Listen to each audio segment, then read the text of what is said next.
واحد بلدياتنا حب يعمل ليلة حمرا ولع في الشقة.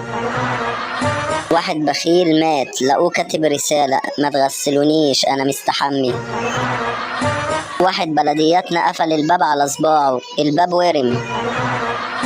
ديك بيقدم فوق شجرة والشجرة تحتها ثعلب، فالثعلب بيقول للديك بعد ما خلص: مش عايز تنزل نصلي جماعة؟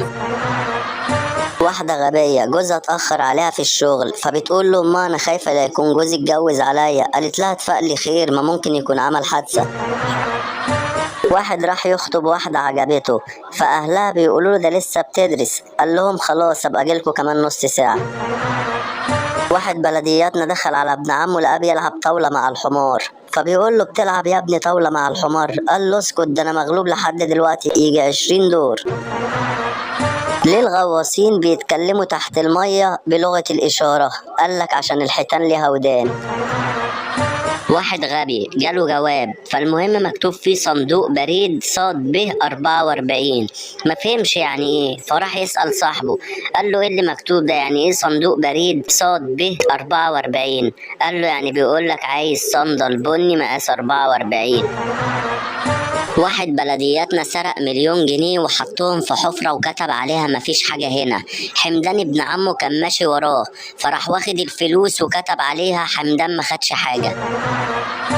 واحد بلدياتنا رايح البنك ومعاه حبل، ابن عمه بيقول له: هتعمل ايه يا ابني بالحبل ده؟ قال له: عشان نسحب الرصيد. واحدة جوزها غاب عن البيت لمدة أسبوعين، فراحت واخدة ابنها الصغير وراحت القسم علشان تعمل محضر. فالظابط بيسألها بيقول لها: مواصفات جوزك ايه يا ست؟ قالت له: طويل وابيض وشعر اصفر وعينيه خضرة. فراح ابنها بيقول لها: يا ماما لا مش كده. قالت له: اسكت يا واد، يمكن يجيبوا لنا واحد احسن. واحد غبي واقف قدام التلاجة عمال يفتح الباب بالراحة شوية شوية ويقفل الباب بالراحة شوية شوية. صاحبه شافه فبيقول له: انت بتعمل ليه كده؟ قال له: هموت واعرف واشوف مين اللي بيطفي النور جوه. واحد حب يخوف حماته دلق على وشه مية نار. مدرس كاتب على التختة جمل، فالمهم راح له مفتش من التربية والتعليم، فراح مقوم أول طالب قال له: اقرالي اللي مكتوب على التختة ده. قال له: ده مل. قال له: غلط، خليك واقف. راح مقوم التاني قال له: اقرالي اللي مكتوب على التختة ده. قال له: ده مل. قال له: غلط، خليك واقف. راح مقوم التالت نفس الكلام، راح باصص للأستاذ قال له: ايه الحكاية؟ أنا كل ما أقول لهم اقروا لي اللي مكتوب على التختة ده يقول لي ده مل ده مل ده مل، هو ايه في ايه؟ قال له: مش عارف والله، اديلهم كده يدولي كده.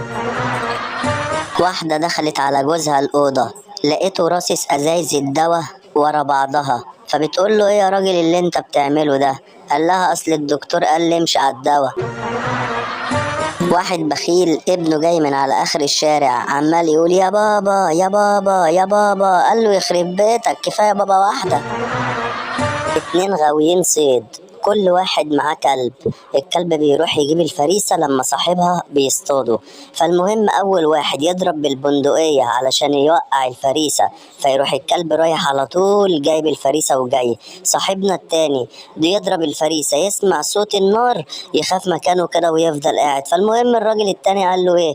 قال له: طب ما تاخدوا كده تسهروا كام فرح في الأفراح الشعبية، أهم بيضربوا هناك نار واديك بتقوي قلبه. صاحبنا ما كدبش خبر وخد الكلب وقعد بقى يلف فيه الافراح، اللي يعرفه واللي ما يعرفوش، اللي معزوم فيه واللي مش معزوم، ياخد الكلب ويروح الفرح يسمع ضرب النار وبتاع والكلام ده كله. المهم بعد 6 شهور صاحبنا خد كلبه وراح للراجل تاني اللي هو كان بيصطاد معاه علشان يشوفوا الكلب بقى تاني. فالمهم صاحبنا الاولاني ضرب نار ووقع فريسة، الكلب بتاعه راح يجيبها. صاحبنا اللي كان بيروح الافراح بالكلب اول ما سمع ضرب النار الكلب زغرط.